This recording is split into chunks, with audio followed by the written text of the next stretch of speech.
જો master graduate સ્ટ્રીમની વાત કરીએ આપણે દીપ, દેન ઇન દેટ કેસ ગયા વર્ષે ઓડિટર જનરલનો જે રિપોર્ટ આવેલો 2024નો, એની અંદર ઓન્ટેરિયો ગવર્મેન્ટને લાઈક ધ પ્રોવિન્શિયલ ઓથોરિટી જે પીએનપીના ડ્રોઝ રિલીઝ કરે છે એમને એક ઠપકો પડેલો.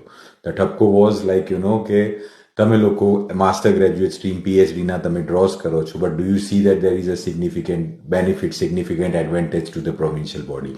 સો એ કન્ટેક્સમાં આઈ એમ પ્રિઝ્યુમિંગ કે આ વર્ષે અત્યારે જેટલા બધા ડ્રોઝ આવ્યા છે, more or less most of them are supporting job offers. Job offer સ્ટ્રીમ્સમાં જ ઇન્વિટેશન્સ આવે છે more or less, may it be in to OINP international student stream, OINP in demand stream, કા પછી તમે ઓઆઈએનપી ફોરેન વર્કર સ્ટ્રીમ લો. Usually આમાં જ આવે છે. સો એ ઠપકો હતો. એમાં એ જ હતું કે માસ્ટર ગ્રેજ્યુએટ સ્ટ્રીમ અને પીએચડીમાં કેમ આટલા બધા ઇન્વિટેશન્સ આવ્યા, why there is an big number of બહુ મોટી ક્વોન્ટિટીમાં આટલો બધો ગ્રોથ કેમ થયો substantial over multiple years? First thing.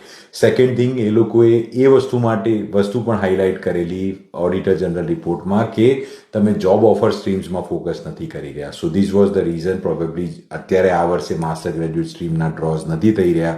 IRCC અને પ્રોવિન્શિયલ બોડીઝ એ રીતે પ્લાન કરે છે. તો સમટાઈમ્સ સ્પેશિયલી એ એપ્લિકેન્ટ્સને ઇમિગ્રેશન જર્નીમાં સ્ટક થઈ જતા હોય છે, હેસલ્સમાં આવી જતા હોય છે, કન્ફ્યુઝ થઈ જતા હોય છે, સ્ટ્રેસ થઈ જતા હોય છે જ્યારે આઈઆરસીસી કે પ્રોવિન્શિયલ બોડી એમના રૂલ્સ ચેન્જ કરે છે ને they don't give any intimation. Usually, just like you, there are many applicants જે લોકો અત્યારે વેઇટ કરે છે.